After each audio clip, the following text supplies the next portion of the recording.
প্রিয় শ্রোতা মণ্ডলী, আল্লাহ সুবহানাহু ওয়া তাআলা মানব জাতিকে অতি উত্তম আকৃতিতে সৃষ্টি করেছেন। আর সেই দিক থেকে মানব সম্প্রদায় সৃষ্টি জগতে অনন্য বৈশিষ্ট্যের অধিকারী। আর এই মানব শরীরের প্রতিটি অঙ্গ প্রত্যঙ্গ কত যে মূল্যবান তা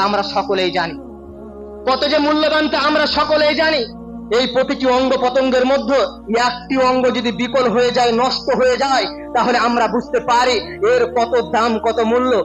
অথচ আমরা একবারও ভেবে দেখি না এসব মহামূল্যবান সম্পদ আমাদেরকে কে দিয়েছেন?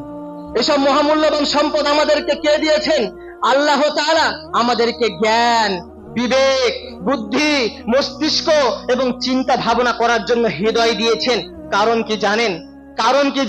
কারণ যেন আমরা সেই মহান দাতা সৃষ্টিকর্তার শুকরিয়া আদায় করতে পারি। প্রিয় শ্রোতা মণ্ডলী, বাংলা একটি প্রবাদ আছে, নুন খাই যার গুণ গায় তার।